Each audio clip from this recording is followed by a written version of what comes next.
Refrigerator अंदर रखी हुई वेजिटेबल्स और पानी को तो ठंडा करते हैं, लेकिन इसके पीछे जो इक्विपमेंट्स लगे रहते हैं उनका टेम्परेचर इतना ज़्यादा हाई होता है कि हम उन पर खाना पका सकते हैं। तो फ्रिज के बाहर इतना ज़्यादा टेम्परेचर और अंदर की तरफ एकदम ठंडा ठंडा, यह कैसे पॉसिबल है? इसके अलावा कई बार जब फ्रिज खराब होता है तो हमारे दिमाग में एक ही बात आती है कि इसकी गैस खत्म हो गई होगी, लेकिन दोस्तों ऐसा कुछ भी नहीं होता है। इसके पीछे की साइंस इस वीडियो में 3D एनिमेशन की हेल्प से समझते हैं। जो रेफ्रिजरेटर का हार्ट होता है वह कंप्रेसर होता है। यह एक रिसिप्रोकेटिंग टाइप कंप्रेसर है। इसके अंदर एक सिंगल फेज इंडक्शन मोटर होती है। जब यह मोटर रोटेट करती है तो इससे जुड़ा हुआ पिस्टन कुछ इस तरीके से मूव करता है और यहाँ पर जो गैस होती है उसको कंप्रेस करके पंप करने का काम करता है। इन कंपोनेंट्स की वर्किंग रेफ्रिजरेटर की बॉडी को थोड़ा सा साइड में रखकर अच्छे से समझते हैं। कंप्रेसर एकदम पैक होता है क्योंकि इसके अंदर एक गैस भरी जाती है जिसका नाम है फ्रीऑन R134a, जो आजकल कॉमनली यूज होती है, और मोटर और कंप्रेसर दोनों मिलकर इस गैस को पंप करने का काम करते हैं। जब कंप्रेसर इस गैस को कंप्रेस करता है तो इसका टेम्परेचर 90 डिग्री सेंटीग्रेड तक इंक्रीज कर देता है और प्रेशर 8 बार तक बढ़ा देता है, और इस गैस को हम रेफ्रिजरेंट भी बोलते हैं।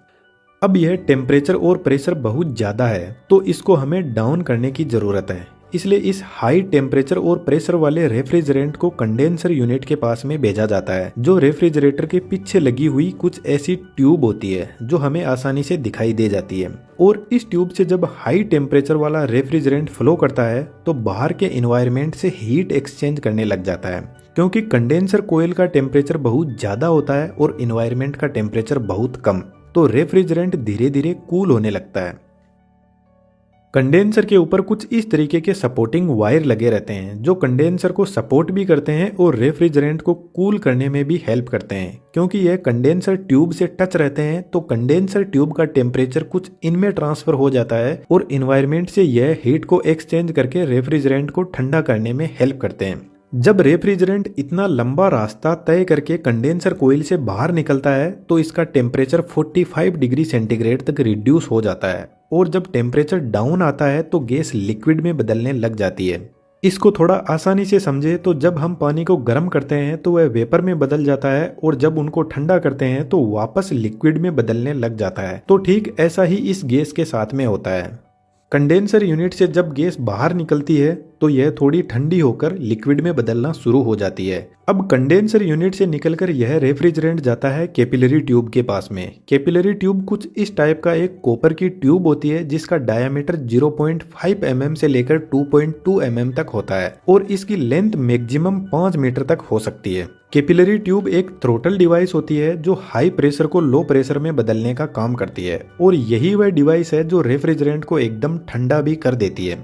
इसको थोड़ा समझने की कोशिश करते हैं। कैपिलरी ट्यूब सिर्फ और सिर्फ एक कॉपर की ट्यूब होती है और इसमें ना कोई इलेक्ट्रिसिटी दी जाती है, ना ही इसमें कोई मूविंग पार्ट होता है। जो प्रेशर ड्रॉप होता है वह इस ट्यूब की लेंथ के डायरेक्ट प्रपोजन में होता है और डायामीटर के इनवर्स प्रपोजन में होता है।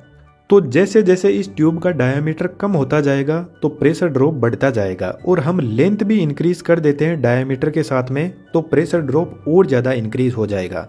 अब प्रेशर ड्रॉप का आपको सिंपल मतलब समझने की जरूरत है। प्रेशर ड्रॉप बढ़ रहा है मतलब प्रेशर का ड्रॉप जो है वह बढ़ता जा रहा है, यानी एक्चुअल में प्रेशर कम हो रहा है।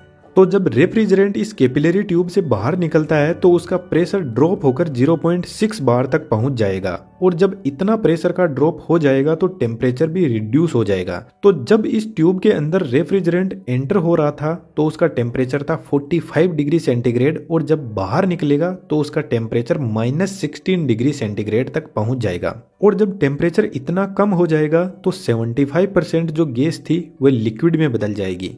रेफ्रिजरेटर के अंदर फ्रीऑन गैस काम में लेते हैं जिसका नेचर होता है वह बहुत जल्दी ठंडी होकर लिक्विड में भी बदल जाती है और बहुत जल्दी गर्म होकर वेपर में भी बदल जाती है। इसीलिए फ्रिज के अंदर इसी गैस को काम में लेते हैं।